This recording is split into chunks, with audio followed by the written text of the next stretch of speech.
Rusnak, founder of Lifeguard Authority, and we have an amazing show lined up for you.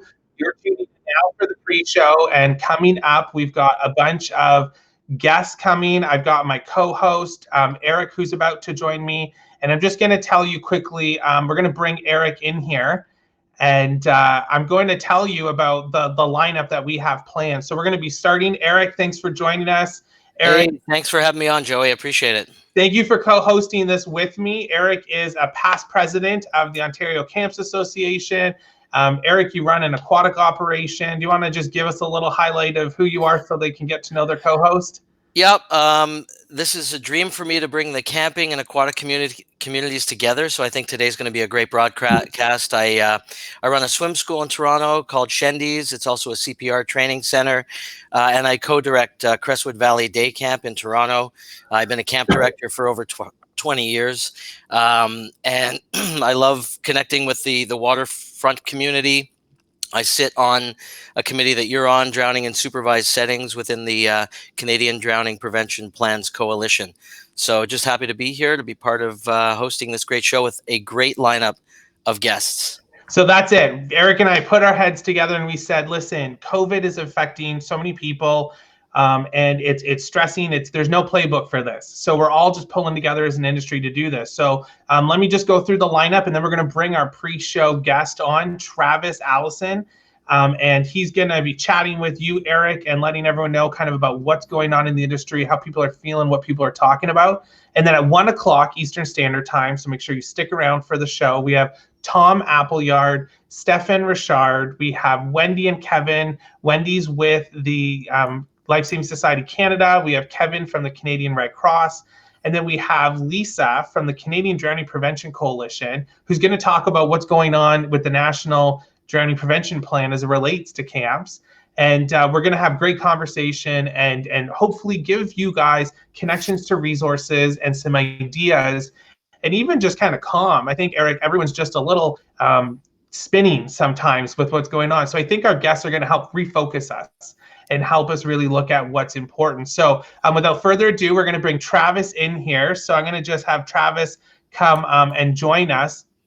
And for all of you watching, I'm going to dip out for a while. Wait, and Eric and Travis are going to talk about what's happening. But just one quick thing. I don't know if you know this even, Travis. Thanks for joining us. But the American Camping Association is doing next week with Redwoods. They have Tanya and Gareth from Redwoods doing a similar kind of talk for the American industry. So for all of you watching that might be from the US, stay tuned for that. In Canada, watch that as well. So, and feel free, we have Jen Lilly here from Lifeguard Authority managing the chat, giving you guys links to things people are saying, and 100% ask your questions. We can see it and join it into the conversation. So I'm going to pass it off to you and Travis there. Don't dip out yet, Joey, because I told you last night when we did a tech test, and luckily my technology is working today, to have the two of you side by side on a screen is a huge paramount piece. And I want to say it up front because there are many people that will be watching this broadcast, whether it be live or watching it later, to understand the magnitude that the two of you have had within your own industries, whether it be camp or aquatics. And to merge these two groups together is, for me, a little bit of a dream. And some might say, well, you're a bit of a loser to make this your dream. But to connect the camping industry, the aquatics industry, the engagement that Travis has within his Go Camp Pro and Summer Camp Professionals Facebook group and your Lifeguard Authority groups is all the reason why we took 20 seconds to just make mention of that before we break up and interview each other individually. Well, so thank you for that. Thank you both for this. All right, you two have fun. Thank you, Joey. Travis. Can you hear me? Okay. Travis, I don't know if I can hear you. Yes, I'm back. I think that Joey had me muted while he was talking, so he has released me into the room. Beautiful. Well, Travis, thank you. It's an honor to have you here. As I mentioned, the engagement that your groups are having, especially in the last, 8 weeks for sure, at minimum, since mid-March, since everyone, was hit with this. I would really love to ask the first question, which is, tell me about all of this engagement, how it's different in the last 2 months comparable to your summer camp professionals group, let's say, for so many years previous, and what people are thinking, what they're talking about? Right. So Eric's referring to the Summer Camp Professionals group on Facebook. Easy enough to find if people are interested in joining. There are now almost 21,000 people in there, and it is a very active group. Things have definitely changed. We've certainly seen a lot of new interest in the group, and I think the who is joining us is kind of changing too. And I think that that's an interesting part of my view on how this all goes. I work as a marketing and communications consultant for summer camps, and so I purposely try to make sure I look at who's involved in these conversations. It's part of my being a critical communicator. And I've definitely noticed that there's been a huge influx of seasonal staff into that group.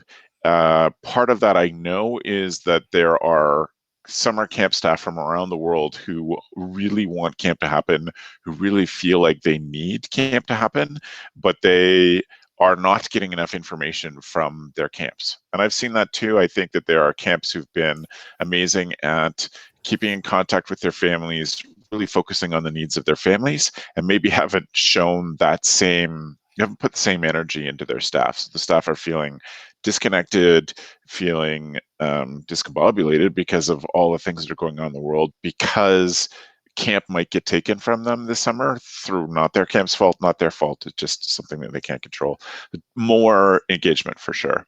And lots of new bodies, which I think are a bit younger and more seasonal workers versus those mostly we've attracted in the past are people that work full-time in the industry. Just speaking of metrics and things that you do, specifically to that Facebook group, how many people would you say have joined on as a result of COVID-19 since middle of March? I would say probably 1,500 people in the last 2 months. You can tell if you've been a long time member like Eric has, I think you can tell that the crowd's different just by the questions. I think that everybody is super stressed because everybody feels so passionately about the positive effects of camp, and they want to figure out ways to make that happen. And so I think the tone's changed a little bit. We, for 9 years, had 5 people who were the moderators of that group, and really would have one issue or maybe 2 issues a year where you'd kind of classified it as an internet fight. But we're now 16 today. We're 17 people moderating that group just to keep the conversation calm, respectful. I always preach that online you should think about KIP. Is it kind? Is it intentional? And are you being patient? And that moderating group is reinforcing that over and over again. As is always the case, camp people are rising to the challenge. They are doing hard things. And the challenge in a group that big always is how to manage the information well. And Facebook makes that almost impossible in their group system, but it's where people are every day, and so we're doing our best to keep that civil. But we've also done some extra things specific to the camp world's response to COVID-19 that really are a place to focus everybody's attention just on this one problem. Summer camp professionals, keep asking your questions about camp databases and Gaga pits, and we'll try to really focus the constructive COVID conversation in some of these other places. Thanks, Travis. That's fantastic. And again, the engagement's off the charts. I jumped in mid-March to see what's going on. I jumped into the group and I realized that I've been a member of Summer Camp Professionals since 2011. So that's the time I signed in, and I've been actively engaged since really mid-March 2020. And so I'm one of your followers for sure. But I did notice that people are trying to keep things positive. It's a number of weeks later since that time that the engagement increased, and there are some camps that have pulled out and said summer 2020 is no longer. You have a mix of people holding on for their dear lives, thinking camp is going to be on. How do you feel through the conversations the operators are working on this challenge? as a whole?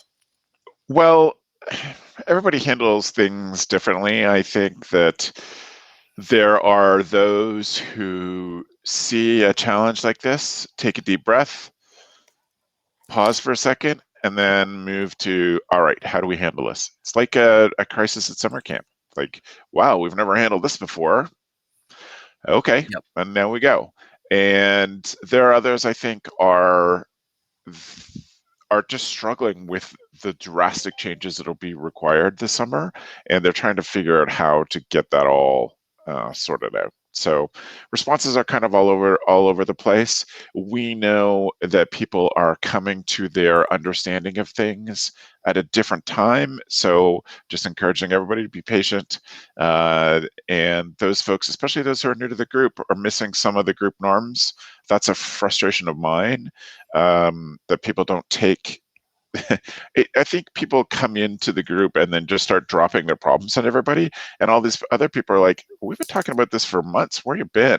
Right. And so, I'm glad they're part of the conversation. Not every Camp Pro is, despite the fact that it's 21,000 people.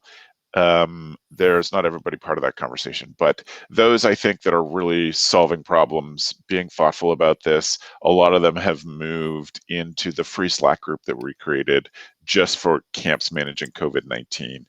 And those people are incredible. They are thoughtful, intentional, sharing. I think the smartest camp directors right now are saying to themselves, there are so many people facing exactly the same problem. Why are we living in our little silo solving our own problem? Why don't we all work together? And so those people that are interested in working together are those that have moved to Slack for that part of the conversation. And I think they're still digging into the Summer Camp Professionals group, but those that are ready. We're ready to do things. We're ready to evaluate this. Even if it's hard, they're moved onto the Slack conversation. You know, when this all came out on March the 23rd, I wrote a rant on your Summer Camp Professionals saying that I've been at camp for the last 49 years, you know, in some capacity. And I couldn't envision any kind of summer without an experience at camp. So I really felt that, you know, we needed to get ourselves in gear and try and prepare something for 2020. So out of your groups, you're seeing all this creativity and you're seeing this rise in leadership, people that are going to take on pieces of this puzzle to try and help solve these problems. One thing I really appreciate that you've done is you have sort of laid a foundation and then allowed the leaders to rise to the surface and then take on their own groups. So can you speak to that COVID-19 Slack group a little bit more and maybe narrow down some of the discussions that are happening within that genre? For sure. Hard to narrow down though, because that is also a massive group. That is about 3,500 people who are in there multiple times a day, really problem solving. There are great discussions going on about virtual staff training, about running a virtual camp. There's smart and thoughtful discussions about how do we keep our business going and still be able to offer refunds to people who can't afford summer camp anymore. And that's all over. There are regional discussions. That's one of the nice things about Slack. When you think about the Facebook group, it is just a fire hose of questions and answers, comments. There's so much going on there. In Slack, it allows us to organize things by topic. So smart discussions going on by region. There's certainly a good we've divided up by locale. So there's a locale Canada group that is having smart discussions with, including Stephane, who's going to be joining us later, and locale for Ontario, locale for BC. And we always allow people to set up and help people set up groups with people that are in similar situations to them. So it's a nice thing about that group is the conversation can be a little bit more, you can break it into smaller, more manageable chunks. Yeah. That way you can focus on the things you need. You can turn off the notifications of things that you don't apply to you today, may apply to you later. But also, I think Slack as a tool, which is a great tool available to any organization, makes it easy to search and find things, and that's basically impossible in the way Facebook has things set up. So Yep. it is a great way to keep things manageable. Well, you seem to be a master of bringing people together. So that's one thing, to have these free groups for people to use as resources. They can jump in, they can jump out, they can make comments, as long as they are, what are the 3 letters that you said? KIP, kind, intentional, and patient. Right. And I know that you've had to talk to a few people and sort of give them a little what for if they want to stay in the group, and I can appreciate that. And there have been frustrating times, but Travis, with all that you have done for the community, the camp community in particular, and a lot of people joining, not only summer camp professionals but the COVID group, tell us a little bit about yourself. I know this is a little late in our 30-minute pre-show, but I wanted you to give us a sort of a rundown of what people are talking about. You've done that. Now tell us a little bit about yourself and the work that you're doing and the work that you've been doing for years to professionally develop people that are interested in recreation or the camp industry. Yeah, awesome. Thanks, Eric. So my main job is as a marketing and communications consultant for summer camps. And so that means that I help camps tell the stories and make the strategies that allows them to get more families to trust them enough to hand over kids. I always say it's a weird business to be in, because basically people are paying us to take over their kids for a certain period of time. And we forget, as camp people, we forget how hard that can be. So my job is to make that easier for camps to establish that trust with the families, so that it's easier for parents to say, this is the right thing to do with my kid.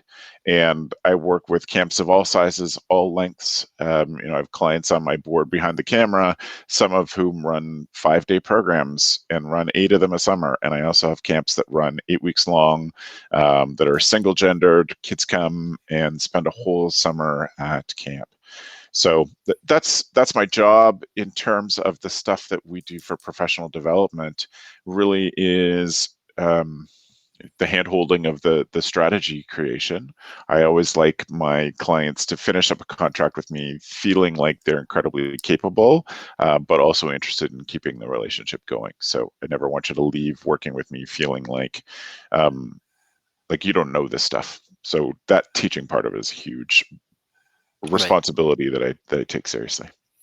And what part of your background is this included in? Is this Go Camp Pro? Is this Camp Mavericks? Tell us a little bit about how the names of these programs work. Yeah. Definitely, Go Camp Pro is the umbrella that has a bunch of our different programs. And so if you take consulting, you would get a contract from Go Camp Pro.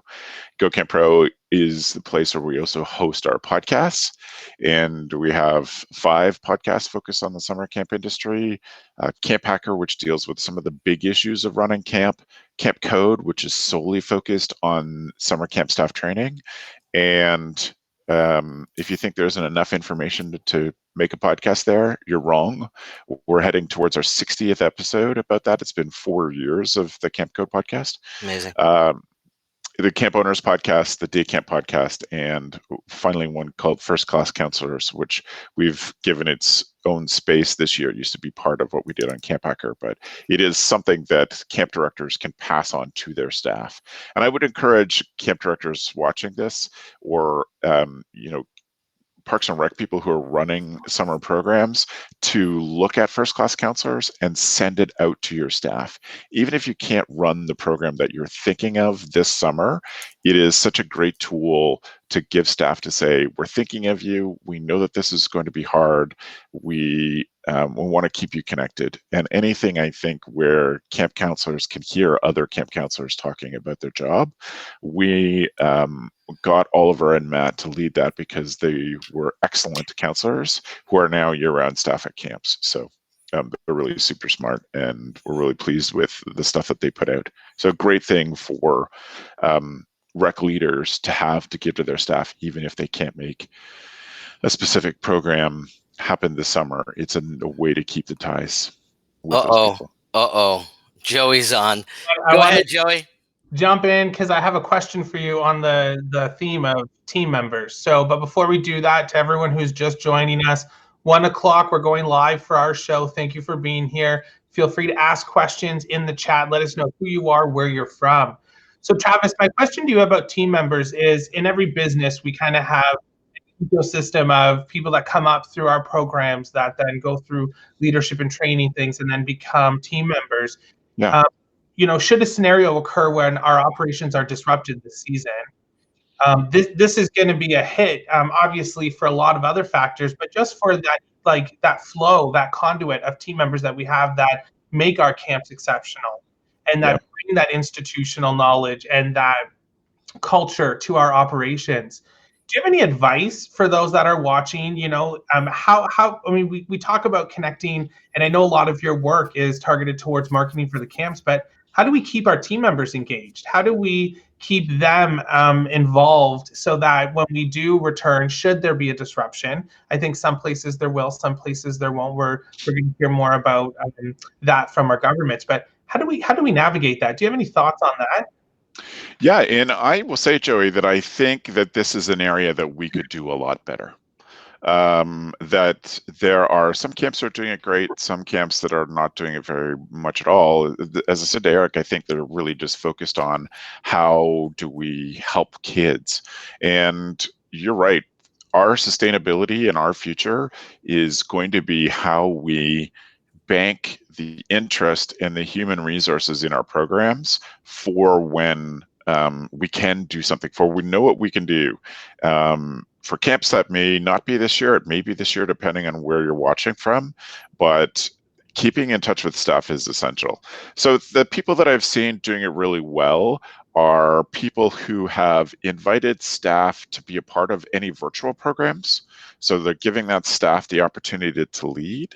And I don't know about you two, but when I was in high school and first started working at summer camp was the place that I felt most respected. And it was always so hard for me to go back to school in the fall because I'd go from this person who people looked up to. I was making competent decisions for others and looking after others. And then I'd go back to school and I'd just be a student.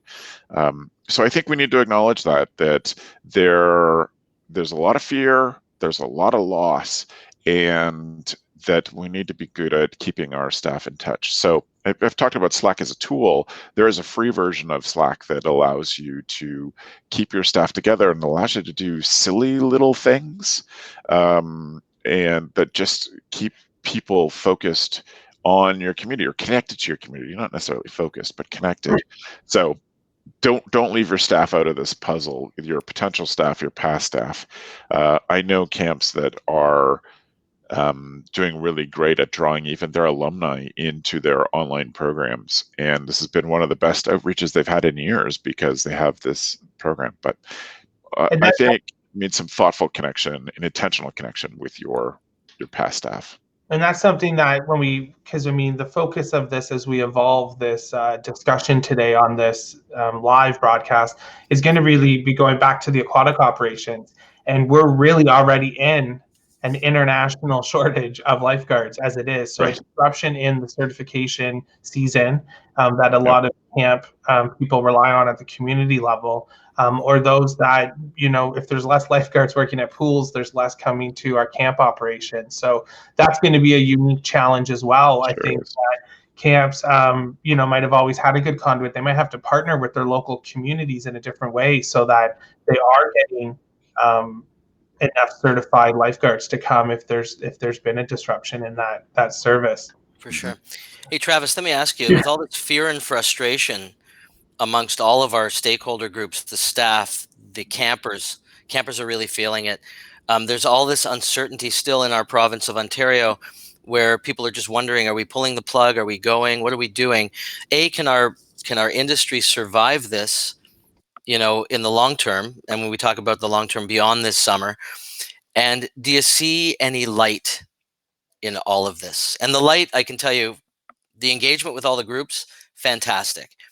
The talking, the chatter, fantastic. But I think we're getting to a point where there's a lot of this fear, frustration. Maybe you could speak on behalf of even parents. If you're hearing what they're feeling out there, like what's the uncertainty and do we see any light at this point? Well, I think the uncertainty is pretty palpable for sure. Everybody's off balance because nobody knows what to do. I've certainly seen in the United States the growing frustration in leadership. So that to me is always an opportunity. If there's not someone who's willing to lead, then lead. You may not be getting that from a state or national level, or in our case, from a provincial or Canadian level, although I think we have had quite good leadership in this crisis here. It is an opportunity for camps, and it's a challenge. I think the best way to do that is the most personal way possible. So it may mean holding your phone and talking to your phone a few times a week to your families. That is a huge opportunity for camps. The tone for camps it's still just all over the place. I think for the future of camp, those who are excellent communicators now, no matter what happens this summer, if you run camp, you don't, it's virtual, it's not, all of those things, the camps that have sustainability to get to, who even get to figure out what new normal is for summer camp, are those that are communicating well consistently. Like, people know when to expect stuff from you, and you stick to your word on that. Those are the best, the camps have the best chance of making it through to the future. We will definitely lose summer camps. There is no way. I saw someone say today that they thought we're going to lose 50% of camps. I think that's crazy, but 30% would not surprise me. More than half of the camps going away, I don't think is the case. I think camp people are resilient and smart and looking at their resources and making choices now as best they can. I appreciate that perspective. We're about 3 minutes away from our live with the rest of our group, but Travis, you've really given us a lot of food for thought. You've given us sort of a pulse, like a temperature gauge on what's happening between the groups that you're talking to or talking with to where we are in the industry right now. Do you feel that, I hate to bring politics into this, but we're about to talk to Stephane as well. Are the politicians behind the 8 ball? Should summer camp have been, like, they're starting to come out in the news now? On May the 8th, we've heard of some sort of niblets of newscasts and talking about summer camp. But when do you think this needs to actually be decided? If you had to give a date, because you know what camp operators require to get started. Like, in your mind, if you were running a camp, because you've done that, what would be going on in your mind right now before we shift to the live? If I was a camp director today, I would have already called off this summer. I would have already said, we're switching full on video. We are going to be as an intentional, keeping focused on our camp mission and establishing a new kind of camp community. So you would have refunded it back and started a new camp? Well, yeah, I mean, I grew up in the nonprofit camp directing world, so it would have been really hard for us to refund the money. So we would have credit in the account. Super creative Yeah. About that. We certainly, as a communicator professionally, I think we would be making sure our families know that despite it being summer camp, it's not a business that only runs in the summer.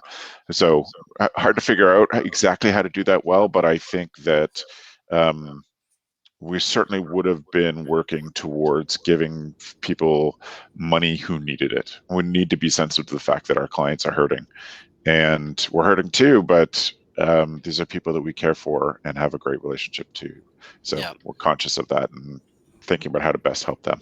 I thank you for that candid response, because Joey did say that we got to get deep in the weeds.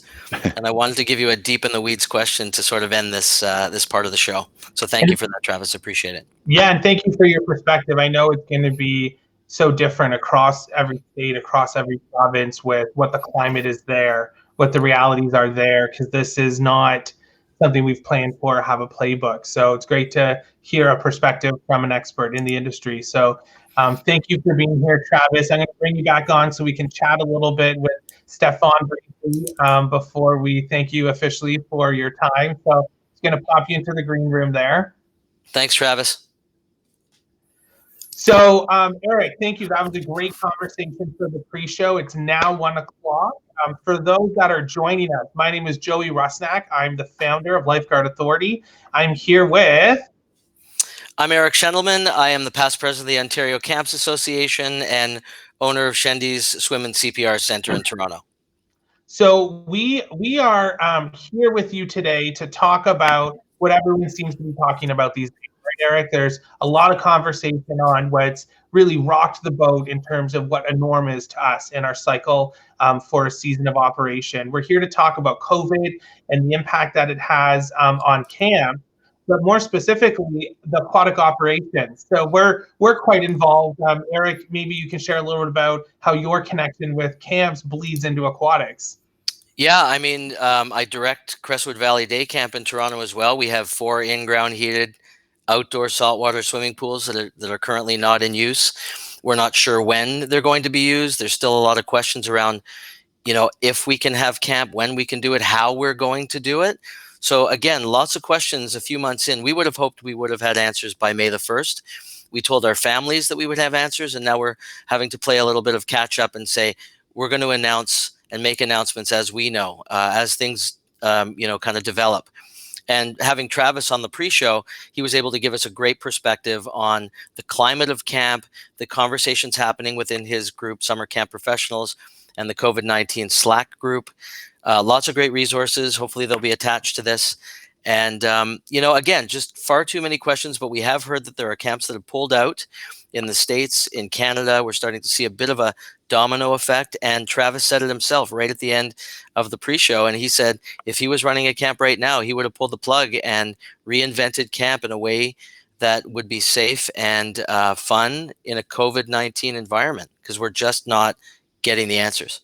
So for those of you that are joining us, thank you for joining us. As you just heard from Eric, we've got an expert's perspective. We're going to be talking about these issues as we go. I think, Eric, it's good to say a disclaimer that if you're coming onto this video to be told what to do with your organization, that's not happening. Our objective today is to connect you with experts that can point you to resources that you need to be monitoring, that you need to look at. They're going to share their perspective and their knowledge, but everyone's going to have to really be really smart with how they're connected, who they're talking to, what they're monitoring, to make the best decisions for their organizations within their current geographical climate and what's happening. So the beginning of the show, I just want to tell everyone who's just joining us who we have lined up for the show today. So again, thank you for joining us. Comment in the chat who you are, where you're from. We encourage engagement. Let us know any questions that you might have. So for those that were there for the pre-show, they were just there with Travis. We have Stephane Richard, the president of the Canadian Camps Association, who's going to be joining us. We have Tom Appleyard, who's going to be joining us as well. He's the emergency management. He is an emergency management consultant, and he co-wrote the Ontario plan for an influenza pandemic. So this whole pandemic concept's not totally new to him. So we're really excited to have Tom Appleyard joining us as well. Then we're going to go to some aquatic experts, everyone. We've lined up Wendy. Oh man, I tried your name earlier. Schultenkamper, Wendy, there you go. And Wendy's the Director of Operations with the Lifesaving Society. She's going to give us an update. As you know, Eric, we're going to be talking about the impact of COVID on their waterfront operations more towards the tail end. We're going to focus the conversation on that. Yep. So she's going to give us an update from the Lifesaving Society from a national perspective in Canada.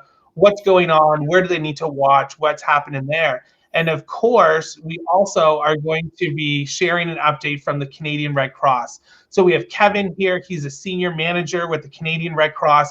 He's going to be giving us an update. And Eric, I don't know if you know about it, but I have it on good authority that today is the International Red Cross and Red Crescent Day.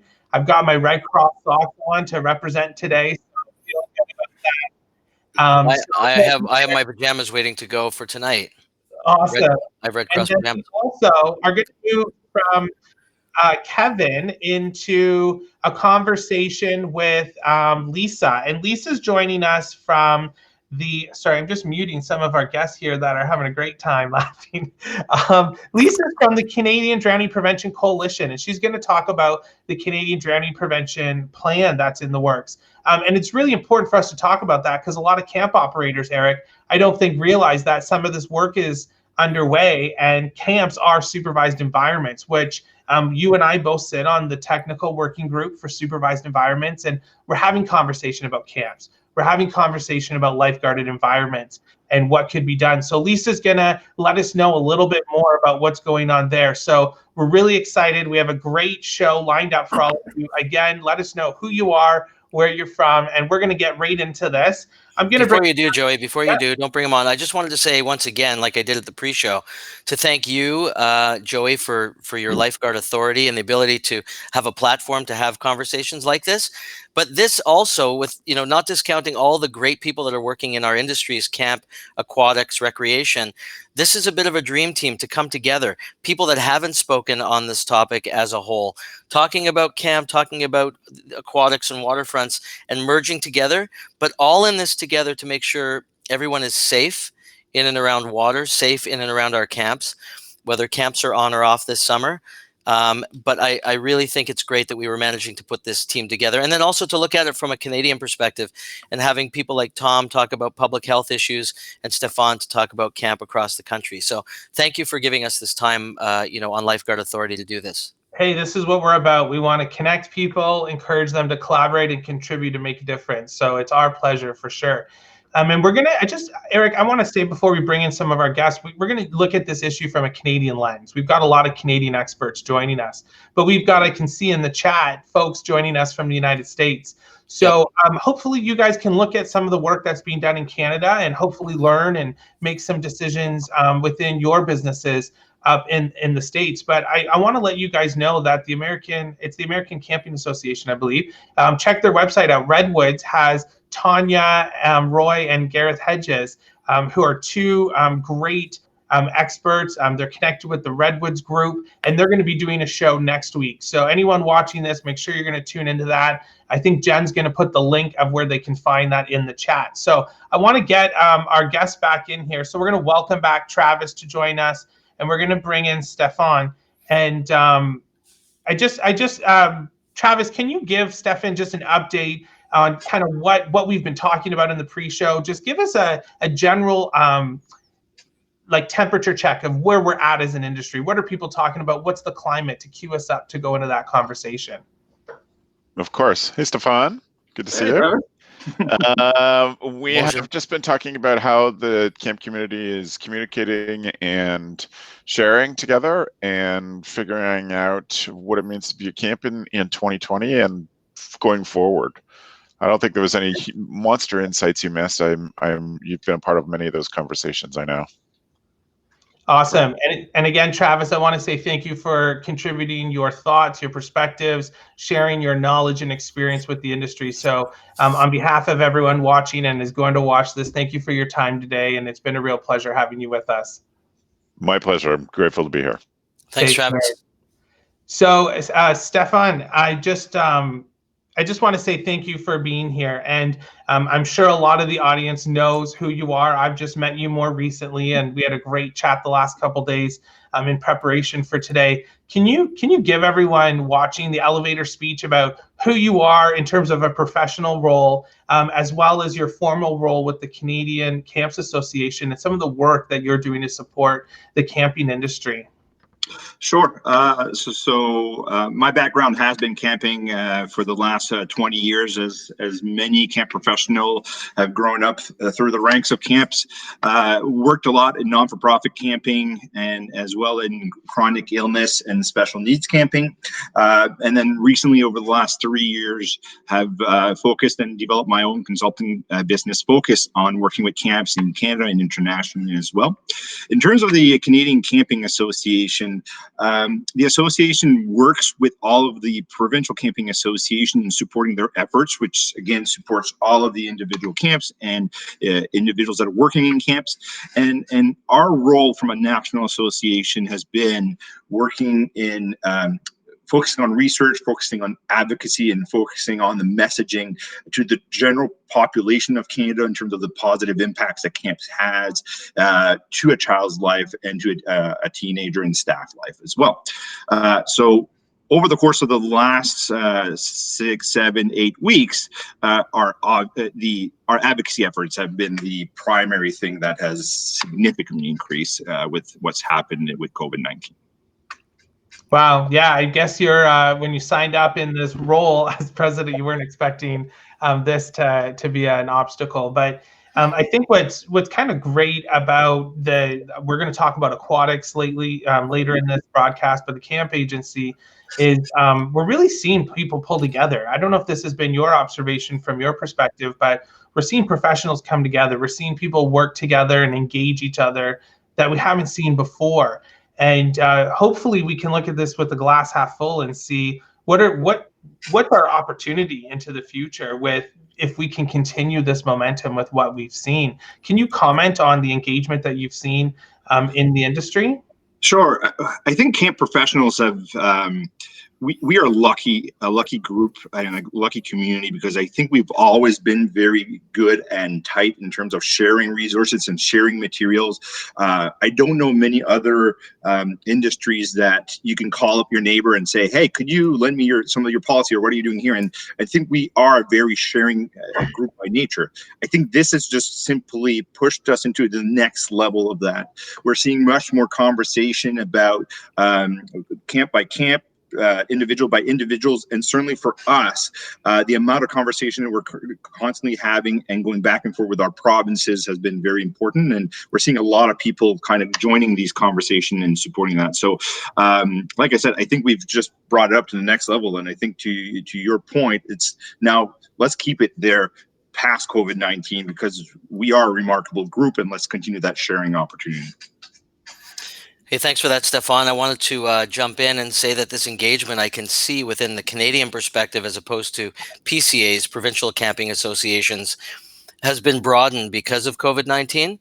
And when you think of the broad range of conversations that are happening across the country, one of the things for sure that the Canadian Camping Association is involved in are lobbying efforts when we talk about the federal government. And so it'd be really interesting to get your perspective on what's happening, and if it's going anywhere. Have we made gains, and is this going to be good for Canada? Yes. I think so. We are certainly doing a lot of lobbying efforts over the last 6, 7 weeks. We've sent out letters of support and identification of our sector, some of our challenges in our sector, and to many ministers within. I think we sent it out to about 12 different ministers at this point in time. We've asked a lot of our members to also send out letters to their MPs identifying some of the challenges, and that's opened up a lot of conversation. So I think over the last probably 3 weeks, 4 weeks, I've had probably about 30 different conversations between directors of policies, MPs, and so on across the country, that we're able to articulate some of the challenges that our industry is facing. And again, these are unseen circumstances for everybody. So I think the Canadian government has done a great job at rolling out a lot of programs, a lot of ways of supporting the general Canadian population, the general Canadian businesses, and we're trying to identify where we fall into those programs and where we may be in a gray zone or a gap to identify some of our challenges. So it has been very, very positive. I think certain things that we've heard through our conversation is that one of the things we directly heard from some MPs is that the Canadian Emergency Revenue Fund, or the CRB, all these abbreviations, the CRB program, when it was first announced, was not identifying seasonal workers. MPs stated to us that our letter was one of only 4 industries that identified that as a gap, and because of that gap, they need to change. So we've heard from quite a few folks that some of our requests have come to light and were changed due to some of those things. So I think we're certainly having an impact, and we're going to continue pushing to get as many opportunities for camps. And right now, probably our next, we're transitioning the conversation into these support mechanism on expense reduction to moving towards stabilization programs, because we are a unique industry, and we understand that for camps that may not run or can't run, no revenue if you can't operate a summer is going to be a critical thing. So what can we look like? What can support programs outside of expense reduction look like? So we're in those conversations now. Yeah, and being in conversation on May the 8th is, I'm sure, frustrating for camp directors, because they want presidents of our associations, such as you, our PCA presidents, to help make the decision for camp operators. But from my understanding, it's the Ministry of Labor that needs to get involved, because are we protecting our staff? First and foremost, we want the kids to for sure be safe, but before they can even come, will our staff be safe? When you talk about a temperature gauge across the country, are you hearing of any camps that have been given the green light to go for camp? And what are you hearing in terms of yellow and red lights? Yeah, that's a great question, and every province in Canada is absolutely different, and every provincial camping association. We talked about advocacy, and I can't. We're doing it on the federal level, but every province is, and every provincial camping association is doing advocacy on every camp's behalf on a provincial level, and that is really more of a conversation with their Department of Health, Department of Public Health, and like you said, Eric.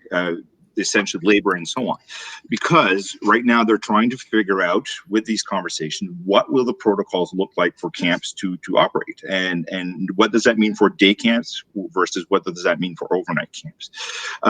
And what we're seeing right now is that every province is in those conversations.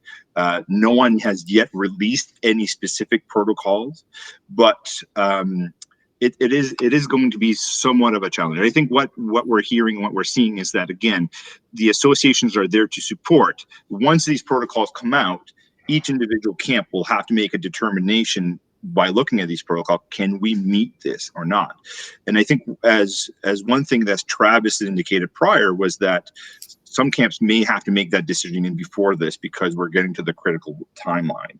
And for a lot of camps, it's also going to be a question on, can I meet this from a safety measurement and a site piece? But a lot of other camps, I think, will also ask the question, with these new restrictions, am I actually accomplishing the mission that I'm setting out? Can I still deliver what I'm intending on delivering it? Or can I use another platform or a different mechanism to get that same type of mission or outcomes I'm looking for? I think what we're seeing in terms of really direct indicators right now is that not most provinces, but a few provinces have come out and stated that camps are in their phase to relaunch in terms of the reduction of social isolations and so on. We just don't know timelines. And then a few provinces have gone specifically and stated, I know Quebec has that day camps will launch in some parts of Quebec. So, but outside of that, we are really just in that waiting pattern to see what's going to happen in the next few weeks. Much appreciated. We're getting close to our next guest, but I did want to ask you one in the weeds question. And this is a question that I would ask you personally. If you were running a camp today, being May 8th, what would you be doing at this point? Well, interestingly enough, I do run a few camping programs in our areas that are for kids living with diabetes, and as well, I was looking at a tech rehab program this summer, and like Travis said, I've also made that decision that we will not operate this summer, because I think for me and for most camp professional, and all camp professional, our priority is the safety of our campers, the parents, and our staff. And right now, there's not enough information that I can 100% guarantee that. So in our case, we've made that decision, and we're transitioning into our camp from home programs and what that will look like. And we're spending all of our time and effort in developing those programs. Thank you so much, Stephane, your time, for your candid answers, and for sort of giving us the landscape across the country and what things look like right now. And I wish you well. Stay up there, keep the leadership going, keep the conversations going. And once again, on behalf of Joey and the Lifeguard Authority, thanks for your time. Well, thank you very much for this opportunity as well. It was great speaking with both of you. Thank you so much. Take care. Be safe. Au revoir. All right. Wow, that was great. It's great. It's great to hear, again, another perspective. It's great to hear that this agency, this organization, the Canadian Camps Association, is taking a leadership role. They're taking action. Hey, Eric, they've got a letter. They're advocating. And I think that we need to look to that model that they're doing. And there's a lot of things coming out down the road, depending on what happens. and support them. I think the squeaky wheel gets the oil. So if they're taking a role in doing that, maybe us as independent organizations need to reach out to that, Canadian Camps Association and say, can I send a letter to my MP? Is there something I can do to lend support and to help that? And I think we're really fortunate that the government in Canada has been handling this well so far. And, things happen in steps for them, no different than for us. So, well, that's camping. And for the aquatics industry, we need to get those letters going, because I know that there are a whole bunch of us that run swim school operations that would love the government to let us know where we stand at this point. Are we going to be able to open our facilities? Can you give us what you're thinking? What are the things we need to be looking at and doing? So we need some guidance, not only on the camp end, but the aquatics end and the public health end as we lead into our Tom next Appleyard. Good cue up there. So for those of us that are just joining us, thank you for being here. Drop where you're from and the camp that you're working at. We would love to hear from you in the chat box if you have questions. So let's just tee up our next guest. So our next guest, as you just said about the public health approach, we have Tom Appleyard joining us. It's going to be great to have him share his perspective on what's going on. And I think what we know is that we're going to be interacting a lot with different health units and what's going on from that perspective. I'm just seeing, I don't see Tom in the green room. Tom leave? I can't. Well, he's a really, wanted guy, so he might have gone to another meeting. So that's okay. Let him out. I'm going to drop someone out of the green room in case that I have a limit on how many people. So we're going to try that out. Sorry for sharing my thoughts out loud, everyone. So what we're going to do is we're going to just quickly pivot. And I think what we'll do is we'll jump into our updates with some of them. We're going to have Lisa come on up from the Canadian Drowning Prevention Coalition. We'll talk with her. We'll hope that Tom gets back in the room there to chat with him. So Lisa is with the Canadian Drowning Prevention Coalition. Let's bring her up here.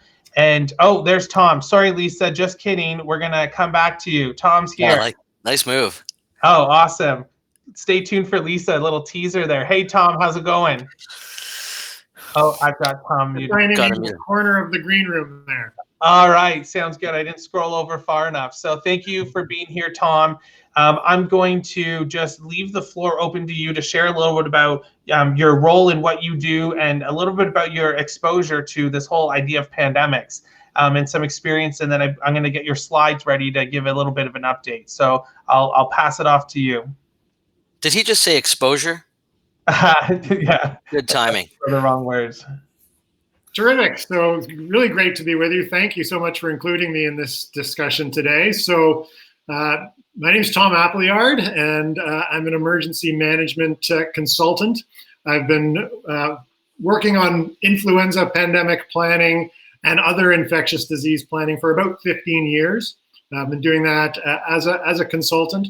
Lots of work in healthcare and lots of work with in the camp industry as well. Worked for about a decade with the Ministry of Health in the emergency management program area, and was very involved in flu pandemic planning, work around Ebola, work around MERS-CoV, which was the last novel coronavirus, which ended up not being anywhere near as serious as this one. So currently doing lots of work in the community health sector, and also some work with the Ontario Camps Association. I'm involved in the task force there. So shall I just start my little talk here? I guess I will. So I see my slides are up. So I thought I'd frame my comments. I see Shendy there. I thought I'd frame my comments, Eric, around 5 things that I think are true about COVID-19. Is that? Shall I launch into that? Yeah, I just wanted to say that you've been a real great person to be part of this conversation. I mean, before COVID-19, I'm sure some of your work wasn't really out there. It wasn't of huge interest. But now that we're dealing with a pandemic, everyone's got lots of questions. There's a lot of frustration. There are people that feel that we're sitting at home for no good reason. How come we haven't been let out at this point? And so I'm sure some of the things you're going to mention from your slides will kind of help us understand that.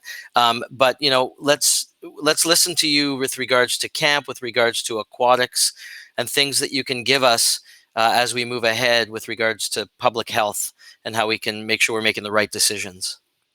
Great, terrific. Okay, so I thought I'd frame my comments around five things that I think are true and really what they mean for the aquatics industry. So number one is that public health is swamped, and as a field, as a profession. And I expect the focus of public health is a bit different in different parts of Canada and the US. But certainly in Ontario, the field of public health is really focused on this thing called case and contact management, where they are reaching out to people who are known to have COVID, reaching out to the people who have been exposed to them, and making sure that they've got the right messages, that they're doing the right things, and tracking all that really carefully. Now, what's really interesting about case and contact management in this pandemic is it's not in the plan. It was never, everyone was in classic sort of pandemic planning, public health sort of gives up on case and contact management a lot earlier in the process. It's turned out in this pandemic with this specific virus, that's been absolutely critical to do that work. So public health is doing this enormous piece of work that in no scenario was it really planned for. So it's also really good to know, so they're swamped, the field is swamped. It's good to also know what public health is not doing in your area when you're building up partnerships with public health. So for example, at least in Ontario, a lot of people assume that the current restrictions that are in place are there because of public health, that the field of public health has put them in place. For the most part, that's not true. It's actually the field of emergency management. It's emergency management legislation that is in place that has those restrictions. So good to know things like that, like what really is the focus for public health if you're partnering with them. What's clear is that partnering with aquatics is not the focus for public health right now. So what can aquatics, what can the field of aquatics do to be a good partner right now?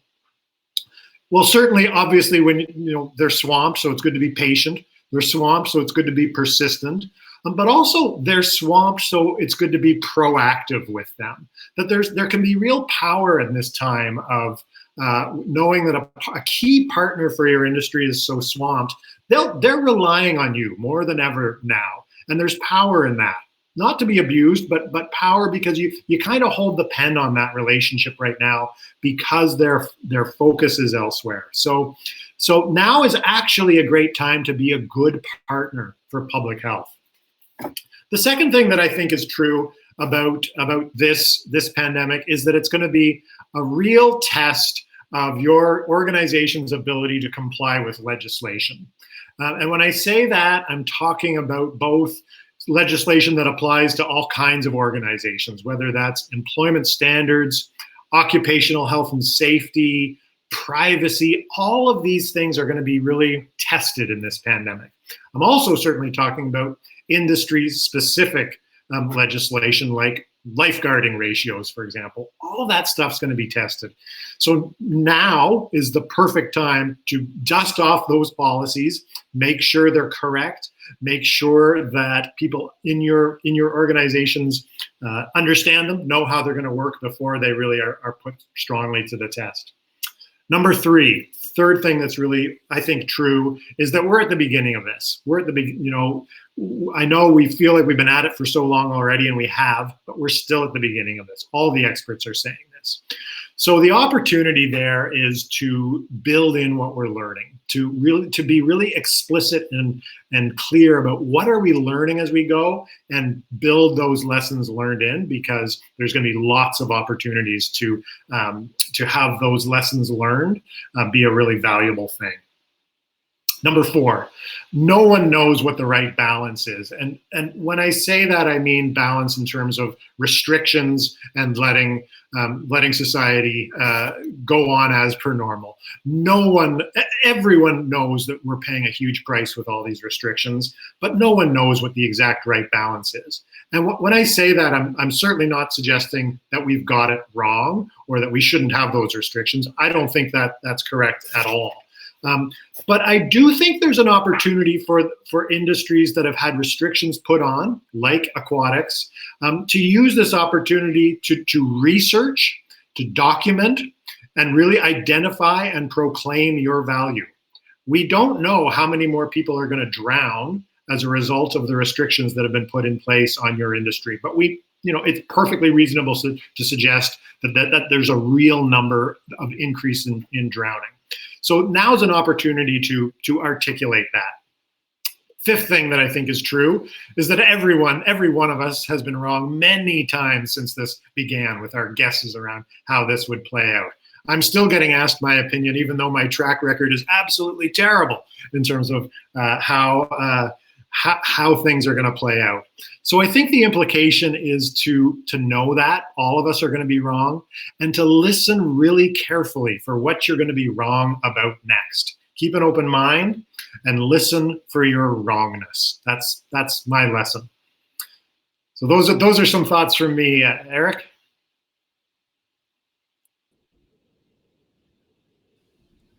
I'm back, and You're so back. is Joey. Tom, I really want to thank you for that perspective. It is this is very helpful to all of us listening, whether we're in aquatics, we're in camping. But let's get right into the weeds with you now. Okay. So you are putting your public health hat on. Okay, Yeah. let's say you're a public health inspector coming onto into a swimming pool facility or a waterfront. What are you looking for us to have today on May the 8th in order for us to even consider running? And I don't know if you can break up pools and waterfronts or if it's all the same, but I need to throw that to you because there's people on this line that would love to hear it from a public health perspective. Yeah, well, we still don't know what the guidelines are going to be, but we know a few things are critical. Obviously, hand hygiene is probably easier for you to manage than other industries because you're in the water so much. But social distancing is clearly the one that's going to be a terrific challenge. I mean, so many of the guidelines that exist right now around opening industry up talk about the need for plexiglass barriers between staff and service providers and service recipients. And obviously that doesn't work in an industry like yours. So how does social distancing play out? I mean, a lot of it is also going to be based on just surveillance of everyone knows that the lifting of restrictions isn't going to be perfect. So what a public health inspector is going to be doing is watching really carefully to see what works and what doesn't and when to react. The trick is going to be for the field of public health is that the ability to react is definitely going to be behind when that reaction needs to happen. So that's why this is so incredibly difficult. Yeah, definitely. Go ahead, Joey.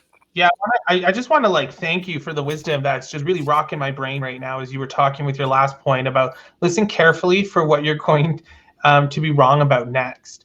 Because one of the things that I've had a lot of conversations with industry leaders and people on the front line is people are spinning, right? They're doing what they can with the best information they have now, and it might be right tomorrow, it might be wrong tomorrow, but we really need to change even just our personal leadership. And I loved how you framed that so that we are open to say, we're going to make the best decisions with the information we have today, but be open to make a different decision tomorrow to keep our business, our community, and ourselves and our team healthy. And I just want to thank you for that, because that I think is really going to help me navigate in the near future. So I think that's great wisdom. And I keep kind of going into some of these meetings and talking with different people, and I'm finding myself putting things into three buckets. What can I do now that I have control over? What's going to be given to me in terms of direction, either through my public health unit, through an agency that's Lifesaving or the Canadian Red Cross? What are they going to tell me, and what are those buckets? And then what are things that is outside of my pay grade that I'm just going to need to provide a recommendation to? And I think that you've kind of helped given some clarity to that thought process that I've had personally with this is a smart way to invest my time. So thank you, Tom, from me and all of the viewers for your insights. I think you're in trouble because we have Lisa from the Canadian Drowning Prevention Coalition that's probably going to be already typing you an email to get you involved in some of the work, because you definitely have a lot of great value to the industry that you've demonstrated today with your direction, knowledge, and wisdom. So thank you so much for that. Thank you very much, Joey. Okay, have yourself a great day. Eric, any last words?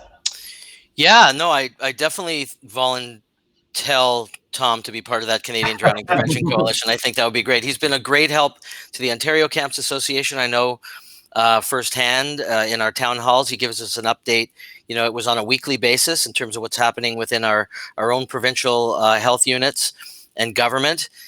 Anything that you can share with us before you get off the call there, Tom, in terms of what's going on behind the scenes from a public health perspective? I can say that there's a key meeting with the Ontario Camps Association and both the Ministry of Health and Ministry of Labor next week. So we're looking forward to those. So before I let you go, Tom, I would really like to get one last perspective for you, from you, I mean, and we have Juanita that's posted a question. She's saying, can you please talk about the value for screening people? And is that, I mean, we see that happening in a lot of international countries and communities. Do you forecast that if you had a magic ball, is that going to be a part of our new norm? Yeah, I expect so, because it's something that you can do, and really all that screening can. I mean, people are certainly screening now. If you put a sign on the door saying "Don't come in if you have a fever," that's screening. Right. So things like that are going to continue. What we do know is it's worth doing that, and it's far from perfect, because it's no guarantee that the person doesn't have COVID or won't have symptoms 2 days later. So it's deeply imperfect and deeply valuable. Awesome. Thank you so much for that. Okay, well, we'll let you go. Thank you for your time. I appreciate all of your insights, and stay well. Thank you so much. Okay, thanks, bye. Tom. Thank you. Tom is getting a lot of fan mail in our chat, and this is what happens. Tom Appleyard, honestly, I love his last name. He has really been a godsend to the industry. He's got great thoughts, and he's definitely a true professional. So I think, Joy, you might want to consider having him on as a separate live in the future to find out what's going on in the industry. Okay, Eric, I'm so excited about our next guest. We're really shifting our gears and really focusing in now on this aquatic element, and as it relates to camps and operations, and kind of getting into the frontline stuff here that gets me excited. So up next, we have Kevin and Wendy coming, both representing Lifesaving on one and Red Cross on the other. We're going to have Kevin come first. So I'm going to bring Kevin up here as well. Into the chat. Sorry, Eric, I'm gonna pop you out there so we can see Kevin's wonderful face a bit bigger here. Sure. No problem. So Kevin, I just want to start by saying welcome. I have you on mute, so let me unmute you. And it's great to have you here. Again, I want to congratulate Red Cross with their International Day that's going on. I noticed you've got your sweater. Can you tell us a little bit about what today is as the International Red Cross Red Crescent Day, and some of the celebrations that you guys are reflecting and celebrating on today? So today is the birthday of Henri Dunant, the founder of the Red Cross. He was born on May 8th, 1828. So I think in 8 years, we'll be celebrating his 200th anniversary of his birthday. And he started the Red Cross in the mid-1800s. That's awesome. Well, can you just give us a quick update about who you are? I know you from seeing you on the conference circuit, and you've definitely been a voice and a leader and an advocate for the aquatics industry here in Canada. But let us know about some of your past roles and what you currently do, and then we're going to jump into an update for Red Cross. Yeah, for sure. So my name is Kevin Pays. I live in Edmonton, Alberta, and I work for the Canadian Red Cross. I'm the National Volunteer Engagement Manager for Prevention and Safety. And so my current position, I work with volunteers in our department to ensure that they stay engaged and that we our programs are all up to date with the newest trends and information straight from the industry. Awesome. And again, thank you for what you've been doing and for being a part of today. So do you have any updates from Red Cross's perspective on a national scope about what you guys are doing behind the scenes, what's happening, just kind of a general update on what we need to know if anyone has aquatic operations right now in Canada, whether it be a pool at a camp, a waterfront at a camp? What are some of the important things for us to know? Yeah, well, I think there's a few things. And do you have my PowerPoint, Joey? You start talking, I'll find it. Perfect. Perfect. We started all of our work with our programs and ensuring that we were meeting the needs of our instructors and our trainers, lifeguards, and our facilities across the country mid-March when everything started and when we all went into isolation. And we started to adapt our programs. And so with my PowerPoint, there's a few changes to our programs that you'll see in our certifications, as well as ensuring that when pools do open, when the government allows facilities to open again, and we have swimming pools and rec centers open, that we do have staff to open those pools, and that's easy for those staff to, or for training partners and facilities to get their staff up and running, because we don't really know how long this is going to last, and certifications, of course, expire every month. And so one of the first things you'll see on the first slide as we get it up are just our certification extensions. So one of the things that we have done is we have extended every month we're extending all certifications in first aid, in lifeguarding, and our water safety instructor certifications by 3 months. And so you'll see those inside people's profiles. All of our trainers, or anyone who's certified in a Red Cross course, can just go into their profile on My Red Cross, and they will see their updated certifications on the first of every month. And so that, I think, will make it easy for facilities to reopen when they are allowed to reopen, and their staff will be all up to date. So sorry, I'm having tech issues with this PowerPoint. Okay. I'll make those resources available as a file on the Lifeguard Authority group. For sure, awesome. And I have it up in front of me. So I think that's the big thing. Certification wise, if you need new WSIs, if you need people that trained in first aid that maybe have never taken it or need to do a full course, we do have blended courses, and we do have, of course, with the WSI course, it is a blended program already. So we'd really suggest, starting that online portion if you need to ahead of time, so that if you do need staff, you can do the in-person part when your facility does open. That's great. So the next piece is, we really we have a aquatic safety plan that we would say is a good way to prepare facilities for reopening and camps for reopening. We really suggest that if your camp is going to reopen, and the government in your province allows you to reopen and the pieces are in place, that start thinking about virtual orientations for staff. I think in the time of COVID, our communication has really changed with each other. We've always worked in a virtual team at the Red Cross across the country, and then suddenly, we're all at home. And we use Zoom more often than we used to before. And I think that's pretty common for everybody. And so, think about using whatever virtual tools you have available to you to actually start training your staff before your facility opens, if you know that you are going to open this summer. Considerations regarding staff fitness levels. We don't have any pools that are open right now, facilities that are open. So, there might be, if you are going to open and you're able to open, you might want to think about how that has affected your staff fitness levels, and do some pre-training before you allow your lifeguards on deck.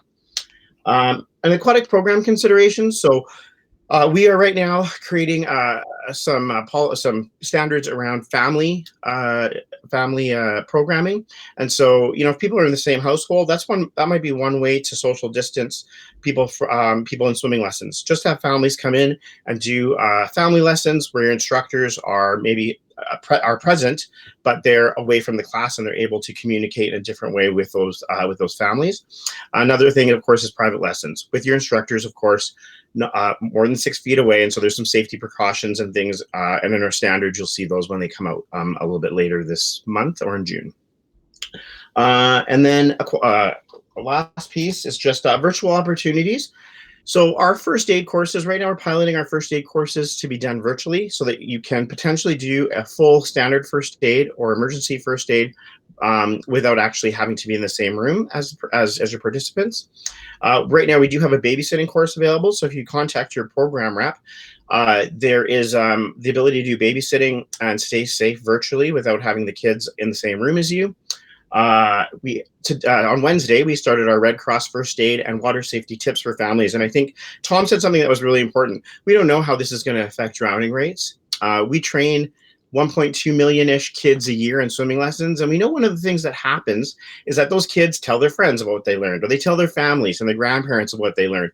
And, right now we're looking at potentially 600,000-ish kids that don't get that messaging across the country. And so how is that going to affect drowning rates and safety on and around the water this summer? And so we've started these sessions, and they're run by volunteers with the Red Cross.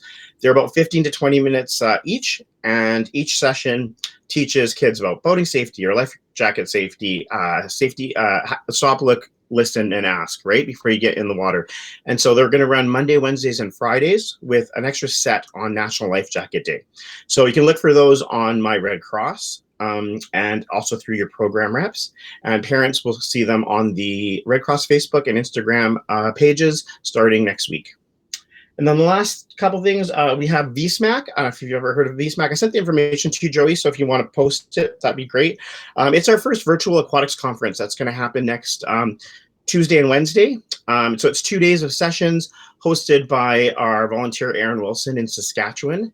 And we have a few presenters that I think are going to be really interesting for people. One is Brenda Robinson, who's really going to talk about how COVID has affected communication and working styles as we go back into our new normal. And is that a virtual conference or an in-person? Oh no, in virtual, yeah. All right. Yeah. Anyone listening can bet on that. Okay. It's it's VSMAC, so it's our virtual Saskatchewan Manitoba Aquatics Conference. Normally it's SMAC. Yeah. And then last thing is our Red Cross Aquatic Leadership Training, which is also virtual. That starts next Thursday. And so I think that there's some things that camp directors, or if you have an aquatics person at your camp director, can really get out of that course in order to reopen and to run your facility this year if you are going to reopen, and if not, for next summer. All right, that's great. So stick around. I have some questions, but we're going to do those with you and Wendy. We'll do Wendy's life-saving update. I see some great questions in the chat here as well. So we'll pull you both up and have a bit of a group discussion. So thank you for that update, and we'll be back with you shortly. Awesome. Thanks, Joey. Thanks, Kevin. So we are going to come and bring Wendy now into the stream. And Wendy, as I said before, is here with the Lifesaving Society of Canada. And Wendy, welcome. Thanks for being here. Can you hear me, Wendy? Yeah, you're breaking up a little bit. Okay, my apologies. So Wendy, again, thank you for being here. What we'll do is we'll have you jump into your update, and I'll give you the floor for that. And then we're going to go back to you and Kevin and address some of these questions that we have coming in. And I've got a couple questions for you guys as well. So I'm going to give you the floor now, okay? Excellent. Thank you, Joey, for inviting me to the session today and have the opportunity to speak to the members of your group. For those of you who don't know me, I'm Wendy Schultenkamper, the Director of Operations for the Lifesaving Society Canada National Office. And I've been involved with lifesaving probably most of my life, 35 years, but probably at least, starting as a deck level lifeguard and ending up at the national office. So, watching what's happened to our industry with the COVID pandemic, of course, have a fairly good understanding about how this affects our industry right from the bottom to the top. And of course, knowing that social distancing is one of the biggest ways that Health Canada and the WHO and the CDC has identified as reducing the pandemic, it's also the one strategy, of course, that has resulted in the closure of our facilities and has affected our industry the most. One of the things, though, that we have really started to notice is that there are a number of provinces and territories across Canada, many of them, of course, in provinces that have managed to flatten the curve, that are starting to announce plans to reopen, at the very least, many of their waterfronts. And I think a lot of these decisions were made based on not only the flattening of the curve, but something that Kevin alluded to, which is recognizing that people are going to be accessing waterways anyway, especially as we're coming into the summer and the warmer summer months, and wanting to provide a safe, supervised environment for people to, to come in and to recreate and to cool. We've also heard, of course, some announcements that perhaps some outdoor pools might be reopening, and even in some cases, indoor facilities in the coming weeks and as early as June in some provinces. So knowing that some of this stuff is ramping up, the Lifesaving Society has made a few things to help affiliates. And the first one, of course, has to do with award extensions. And similar to the Red Cross, we are offering award extensions on all national awards that will expire or have expired on or after March the 1st of 2020. We're taking a slightly different approach, and instead of making an announcement monthly about what that extension is, we've given our branches the authority to allow the extension window to apply from the date that the health authorities announce that facilities can reopen. So then that way the branches can then proceed to assist their various aquatic affiliates in preparing for reopening. And of course, part of that extension though means that we're going to have lifeguards that are coming back to work. Most of them will still be certified, but of course some will not. And some of the training, of course, pre-opening, when and where possible, depending on the provincial territorial regulations around social distancing and training. If there's an opportunity to recertify pre-opening, that's always preferred. But of course, in the event not, to attempt to update not only trained staff, but expired staff prior to them starting work. With some of the focuses, I think, being more so on some of the COVID-19 protocols, that's going to change how they do their job. So just as an example, what are some of the changes now to our protocols to ensure the health and safety of the rescuer while performing skills such as CPR or first aid interventions, how to properly use certain types of PPEs. We're really good at using pocket masks and gloves, but the various health authorities are talking about things like eyewear, different types of masks, surgical masks, N95 masks, the possibility of gowns and face shields, and there'll have to be some training around that as well. So that's the one piece that we're looking at. Linked to that, we're also working a lot in the background to prepare some resources to help all of the various affiliates in reopening. The 3 or 4 key, actually 5 key pieces that we're having coming out within the coming weeks. Some will be released as early as next week, then some more expanded guidelines likely within the next 2 to 3 weeks. So we're looking at publishing actual resuscitation and first aid recommendations for lifeguards in the workplace that can be accessed by instructors and trainers and affiliates. We're releasing various aquatic staff and training program recommendations in a phased approach.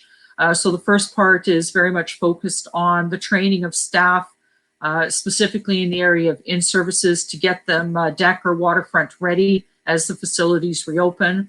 The next phase will likely look at some of the more advanced training like the medallions and the national lifeguards, knowing that the facilities need to be able to train staff moving forward. And then of course, various training program recommendations from there, dealing with everything from swimming lessons to life-saving sport. We also are going to have some information coming on cleaning, decontamination, and safe water management for aquatic facilities, in addition to recommendations for progressive reopening. And that's one of those documents that we're going to be releasing a short form of that hopefully next week with a more expanded, detailed set of guidelines in the coming weeks.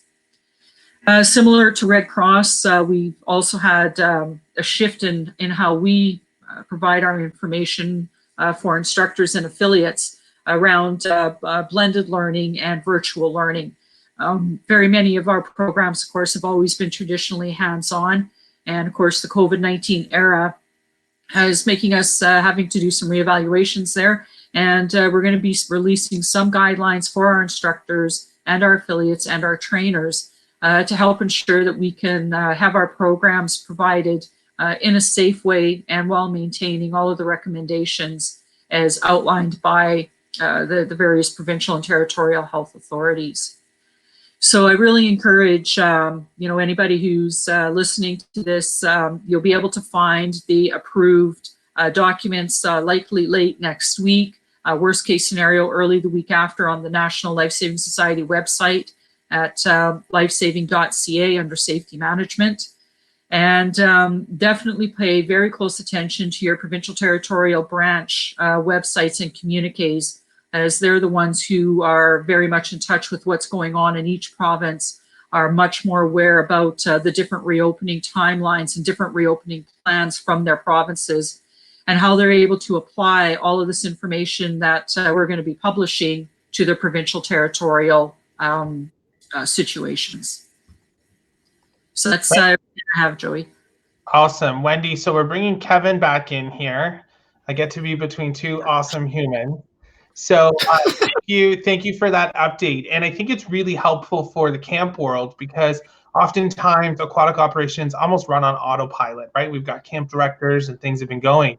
This is really going to rock their world in terms of, oh, I've got to really focus on this because I've got health unit considerations that might come down with new regulations. I have agencies that certify them that might have some updates with training. So we've got some questions I'm going to throw off on you guys here.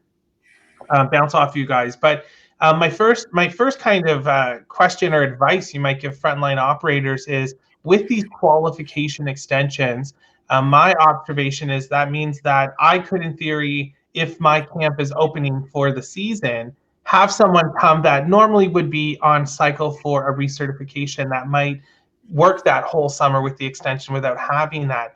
And training's always been the responsibility of the operator. Do you want to put an exclamation mark or any advice on the importance of our frontline operations, agencies, affiliates, authorized providers with doing some of that training? Any thoughts on that, either one of you? Who wants to go first? Go ahead. I'll just, like I said in my presentation, I think one thing to keep in mind is fitness, and I think that goes along with all the skills. None of our lifeguards or instructors have been able to practice those skills, and so I think it's really important that even if those staff are certified, to review those skills before reopening, so that everybody feels comfortable and everybody's up to date on all their skills before they step out on deck, whether that's for instructing or lifeguarding. Thank you. Wendy? And I agree with Kevin. And one of the other things too that we're focusing on is, depending on how long people are out of the system, some of them it might only be a matter of, 8 to 12 weeks, which may not be as big of an impact perhaps as some who have been out of the system a little bit longer. But again, we're all fairly used to certain ways of doing our in-service training and our staff training, and people tend to, I think, to expect the typical things when they come in for a recert or an update. But again, that focus on how COVID has changed how we do a lot of what we do, right? So, if I have to do CPR, what things now do I have to be doing differently? And, all these things are learned skills and learned behaviors, and we're used to doing things a certain way, and to look at it from doing it a different way.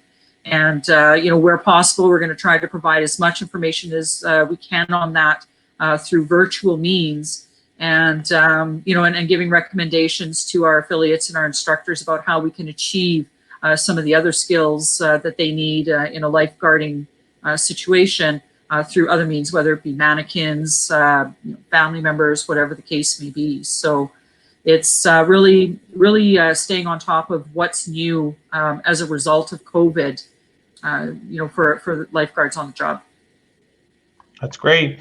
So I'm going to bump to some of the questions we had. So the first one here on the screens for you, Kevin, from Juanita. Do you have a plan and recommendation on how to ramp up after the 3 months, training, recertification, catching up with new team members? Yeah, so actually, we're actually doing a lot of that that content at VSMAC, and we've tried to make VSMAC really accessible to everybody. So it's $35 for 2 days of a virtual conference. So I'd really recommend people come to that. But out of that conference, we will have all the sessions recorded, and then our reps are also all coming to that conference. So things like Brenda's information on how to get your staff restarted. Aaron's doing a session on team building and how, after like like we would need to ask after 3 or 4 months or possibly more? How do you get your staff reconnected to each other? How do you maybe add new staff to that mix after COVID? Some of your staff may have actually gone on to other opportunities. And so how do you team build when nobody's seen each other for potentially 4 to 6 months? And I think a lot of operators, because the certification season for many camp operations are, these kids are getting certified, adult leaders are getting certified at the community level in the spring before they go up to camp in the summer. So I think camps are also going to have to really pull together within, if they are in a province or a region where they are opening camps, and collaborate so they can offer more trainings and things. And that might serve as a great team building platform as well. So the next question I'm going to put out to both of you. Josh is asking about, is there any plan outside the pandemic to introduce training that is more applicable to backcountry travel? Basically, all lifeguard training is not applicable to that scenario. Well, I can attest to this, that I offer a waterfront course, or I have in the past for many years at a camp, and there's people driving for these courses like 9 hours to some camp environments to do that. So can either one of you speak to the future of training and what that might look like to address Josh's observation and concern? Yeah. Is Josh asking more around first aid or lifeguarding? I'm just curious. I think just, I guess, in terms of training delivery, like, do we have blended learning on the horizon, or can we anticipate current training platforms to exist? I don't know if you can provide any insights on either one of those. I'll say that, so if it's around backcountry travel, like around backcountry, like actual like hiking and things, or working, we do have a wilderness first aid course that is actually, it's been around for a long time, and it's being revamped right now. It's going to be relaunched in 2020 to include an emergency first aid and a standard first aid, wilderness first aid component, depending on what type of first aid that you're looking for, but it's all based in backcountry and wilderness settings. I don't know if that's what John's looking for, but we do have that. Lifeguarding in particular. So it says, yeah, but specifically canoe trips. So what I'm going to do, Josh, is I'm going to recommend that you can connect with maybe a local rep, if you have an area chair infrastructure, or you can reach out to them offline, because I do want to keep this moving. So good question, Josh. Connect with them and we'll see what we can do to give you that. We have one here from Lisa. Looks like she's using someone else's account. Will there be something about occupational first aid level 1 come out with new regulations? I'm not sure if we have a direct answer to that with timing the way it is now, but can you maybe even point Lisa in the direction where she can monitor to see some information in the future on that? Hi, Lisa. Actually, with the occupational first aid level 1, that's, of course, is very specific to the first aid programs through WorkSafe, and of course, this one I think that you're referring to is with WorkSafe BC. Now, whether or not WorkSafe BC is going to be, making any of the changes or recommendations, equivalent to what we're doing within Aquatics, it's hard to say. I really strongly recommend that you keep in close contact with the BC Yukon branch of the Lifesaving Society on that. I know that the branch works very closely with WorkSafe BC, and especially lifeguarding first aid equivalencies and such, as well as with the WorkSafe BC website as well, and reaching out to them. But your first point of contact would be the branch. Okay, great. Guys, I do need to keep the show moving along. I know we have more questions popping up, so maybe you guys can watch those and connect some people later on with some resources to answer their questions. But again, thank you both for coming on and sharing where people can go to get contacts and resources to help them navigate next steps, and where we're at now with those updates. So that's been very valuable information, and thank you both, and the work your task force and organizations and all of that's happening during these difficult times. So a sincere thank you for the work that you guys are both doing. Thanks for having us, Joey. Okay. Thanks, Joey. Thank you. So I'm just going to bring Eric back here for a quick second, so we can just do a quick check-in here. Eric, my mind's racing. We got lots going. We're on the home stretch. We got one more guest, and then we're going to wrap this live up. While I get Lisa ready to go and the screen slides up for her, just give us kind of where you're at right now with this live broadcast, a 2-minute update with kind of what's going through your mind with what we've heard so far. These are true professionals. They have spoken from their heart. They've given us some food for thought. They've given us some direction, Tom, from a public health perspective. You're going to make mistakes. Get your ducks in line, start looking at your facilities, seeing what you need to do. You talk about the 3 buckets. That was very helpful. Travis gave us a lot of food for thought, the conversations that are going on in the camp industry, from Red Cross to Lifesaving, the things that they're doing, the ways we can continue to professionally develop, and the extension on the recertifications was very helpful, I'm sure, to our listeners.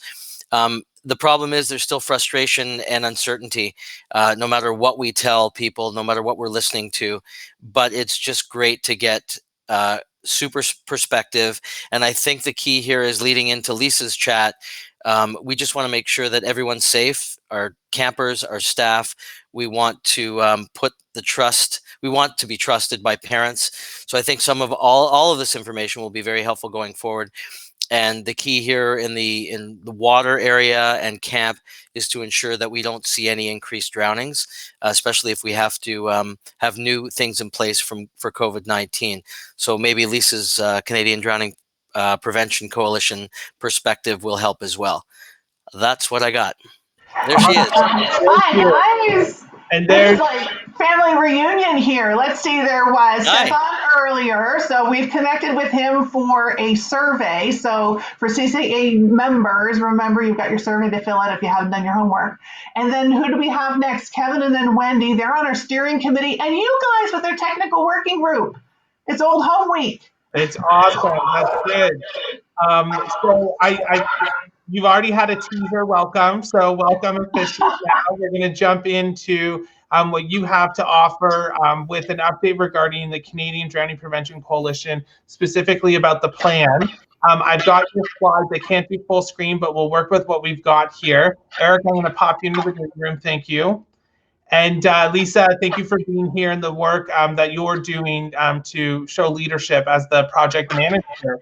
So a little bit about who you are, and then I'm going to give you the platform to do your update, and then I'll ask you a quick question after. So take it away. Sure thing. Thanks for having me, Joey. It's a real pleasure. My name is Lisa Hanson Ouellette. I'm the project manager with the Canadian Drowning Prevention Coalition. I take care of supporting, managing, organizing all the different pieces linked with the Canadian Drowning Prevention Plan, the coalition, the steering committee. Actually, there's about 22 committees and groups that fall underneath the coalition's banner for which I lend support.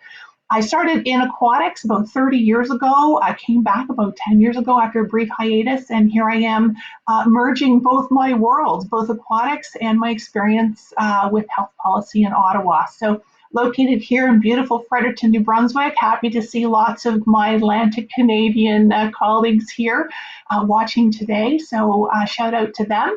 Just a little brief explanation as to what the coalition is, because we're still relatively new. So we came about as in response to the World Health Organization's call for nations to each have their own drowning prevention plan. And so the coalition formed back in 2016, obtained not-for-profit status in 2018, and of course last year in 2019 we became a charitable organization.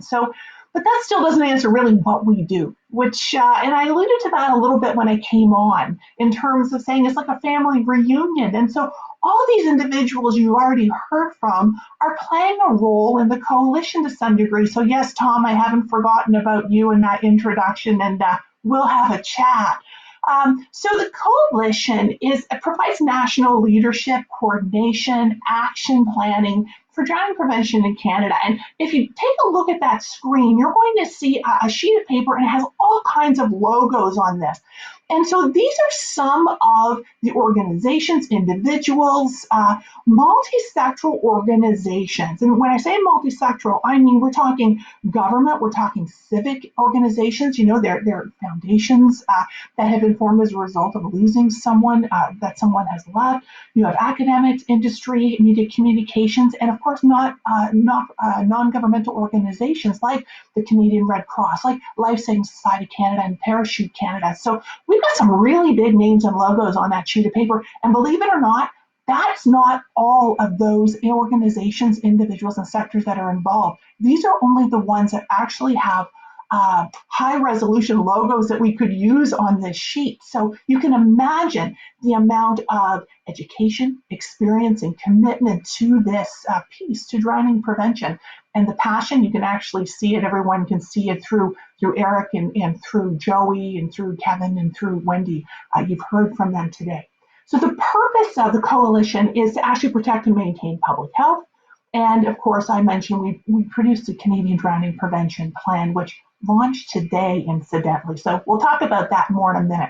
Let's swing to that next slide, Joey, if you please. Thank you. So one of the neat things that we do is we've taken a look and identified 8 key target areas that really need a lot of attention here in Canada. And one of these 8 are, believe it or not, supervised settings. And so thinking about how we could provide some helpful insight and pieces for you to take back to your respective workplaces today, I reached out to one of the technical working group, and this is technical working group for supervised settings.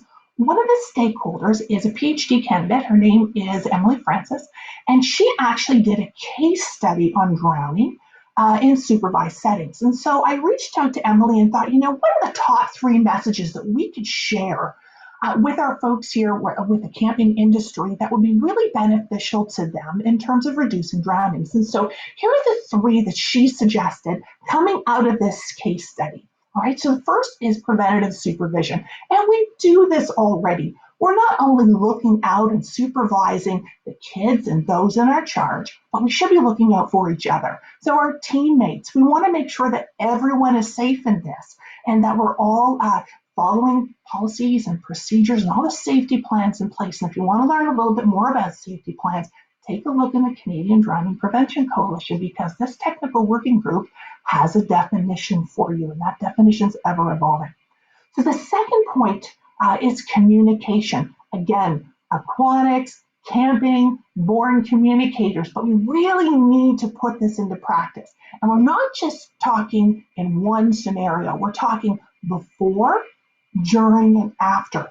So this is with all participants, with parents, and especially children and youth with physical or neurodevelopmental disorders. So this is really important. We need to be involving staff leaders, staff assigned to the participant themselves, and in some cases, those parents and guardians. So really communicate well and do that not only in person where possible or verbally or through written documentation, but also through your safety plans. Again, I can't emphasize a safety plan enough. It's key in terms of safety supervision within a supervised setting. All right, and of course, record all your learnings, because we're never going to remember all the many learnings.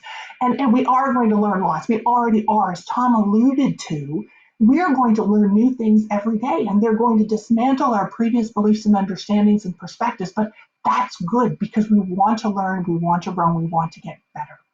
The third piece that we want to do is involve staff training sessions, and both Kevin and Wendy alluded to this. So we want to take this opportunity to implement the lessons that we've learned. So it could be from fatal drownings and supervised settings pieces and cases, as in the case of this paper that we're referencing, but it can be other things that you have hands-on experience with. Take those lessons learned and apply them. All right, Joey, let's pop to that last slide. I know we're running short on time.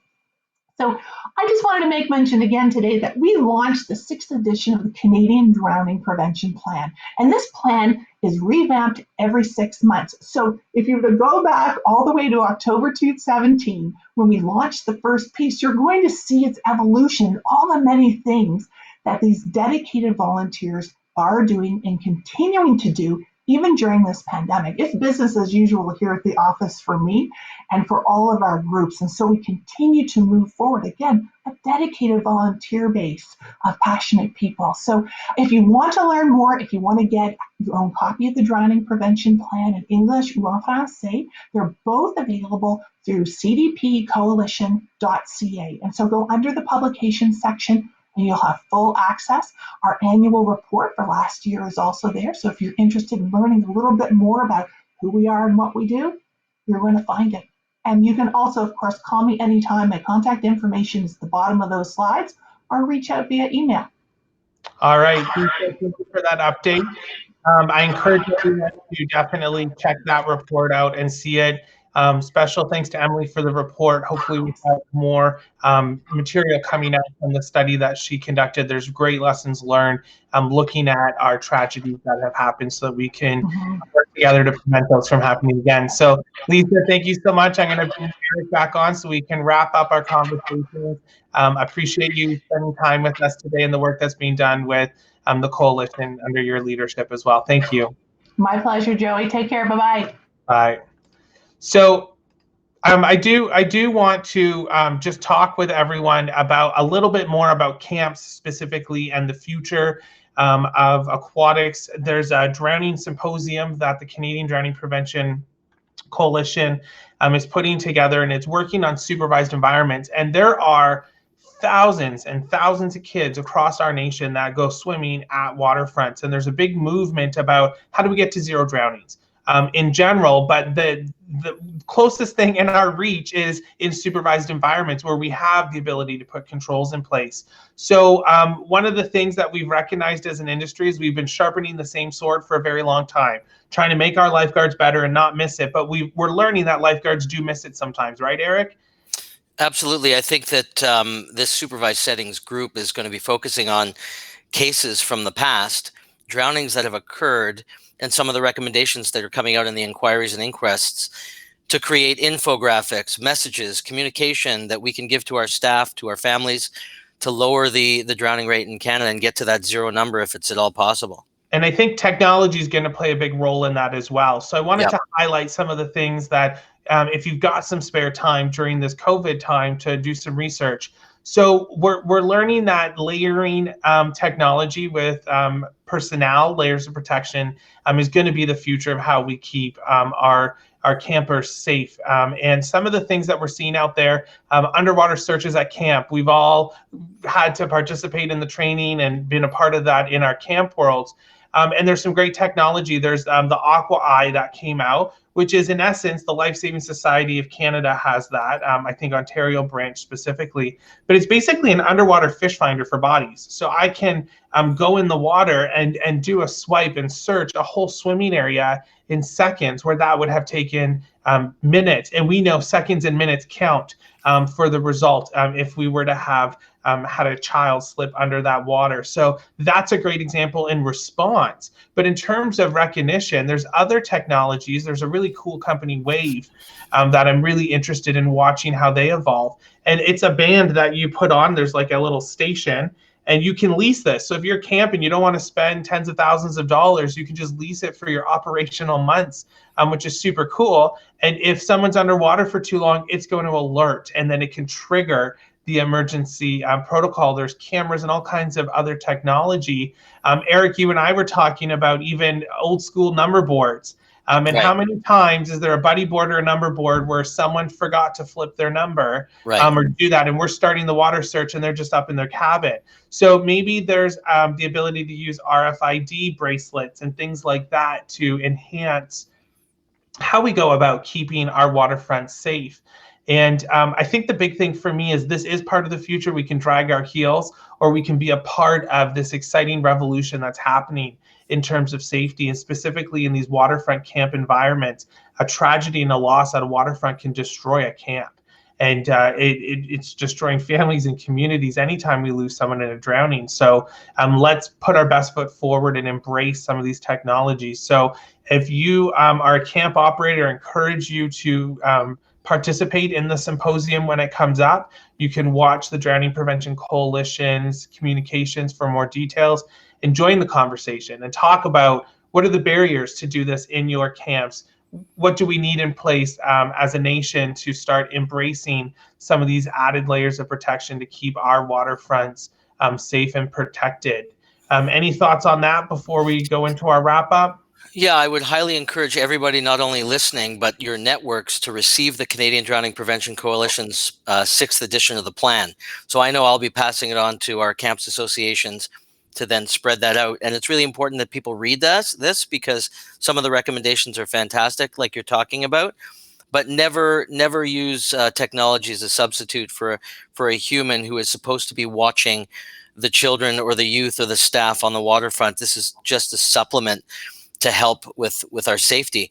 I mean, imagine all the people that drag waterfronts if there should be a missing camper or a missing person, and to use an aqua eye and be able to pull up someone who has sunk below black water. That's wonderful. And for me, I actually purchased that product and I tested it out and it worked, but I really wanted to hear, unfortunately, it took a drowning for me to know that this thing worked. And there are cases that are proving that technology is very helpful. So I think technology is going to play a big role. And the symposium will be 4 consecutive weeks running at the end of October into November.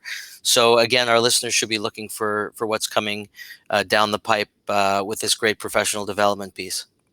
So we've had a great lineup today, Eric. We've had experts talk about our current climate. We've had different perspectives from kind of the overarching 10,000 feet Canadian Association level with Stephane. We've had the public health perspective. We've had experts in our certification agencies. I think the overall trend and our objective of doing this live for you was to expose you to the things you need to start thinking about, where to go to get more information as the situation evolves and as you're making decisions whether to open your operations for the season or not. And if you are, making sure you're set up for success to keep your team members and your campers safe with this evolving climate of, some changes in standards maybe and PPE and things like that we've never had to maybe think about when opening our waterfront. So Eric, thank you for coming along this journey and co-hosting. I want to thank everyone for joining us. But before we go, Eric, I want you to tell me about the poster behind you really quick, and we'll sign off with leaving them with an action item of things they can do tangibly to help improve prevention at their waterfronts. Thank you, Joey, and thanks for the opportunity, and thanks to our guests today. It was a real privilege to learn and listen. I would love people to take the oath of my no push movement. Through my travels at various camps and waterfronts, it was definitely apparent that there was an endemic problem of people pushing and horseplay around waterfronts, even under the supervision of lifeguards, where they sometimes get distracted and so forth. So I'm asking people to take the oath to not push around water. There are people that are getting injured, finding themselves in hospitals. They think it's a joke. I would be taking away some of the fun and traditions that some of these camps have in throwing people in the water. I mean, if it's a planned push, maybe that's different. It's the unintentional, unexpected push that we need to stop. So if you want to pull anybody that's still in the green room out, I'll ask you to take the oath. And then all you have to do is register your name and email address at nopushmovement.com and become an ambassador. Great. Lisa, I know that you... Thank you. I know that you've endorsed the No Push movement. I appreciate it. There's nothing financial to gain. I just think it's a problem, and I would love it to spread as far as we can. So repeat after me, anybody that is on the screen. I see Lisa and Joey. I, a caring citizen, will never push anyone in water. Will never push anyone in water. I recognize that it is my duty. I recognize that it's my duty. To be safe around water. To be safe around water. I will encourage people. I will encourage people. Not to push others in water. Not to push others in water. And I will encourage them to join the No Push movement. And I will encourage them to join the No Push movement. A virtual handshake, a high five. Congratulations. You are now ambassadors of the No Push movement. Please register your name at nopushmovement.com today, and you'll receive your little certificate. Thanks for playing. Thanks for playing. Thank you. Wonderful. Thank you. Thanks for doing this. Thank you, Lisa. And thank you to all. I feel like I just did a pledge. I'm excited to help prevent things. And Lisa, you and I, it's like we're married a little bit through that. We did it together. So again, thank you all for joining. We will make sure that we include any links and things that we've talked about in this live video in the description to the best we can. Any slides that we're going to post are going to be posted in the Lifeguard Authority group on Facebook. If you're not a part of our community, I do invite you to come. It's a great community of aquatic professionals from around the world coming together to share best practices, to ask questions. We have a mentor section on the page. So come there for information. If you're at the camp and you're thinking, I don't think my lifeguard should be doing that, but I'm not the expert, I'm not sure I'm going to say anything. Well, yes, you need to take action. And if you need more confidence and background, ask your question in our group and get a community of professionals backing you up and giving you the information that you need. So thank you so much. Be safe, everyone. Love your friends, but stay away from them for now. And everyone take care. It's been a pleasure having you with us.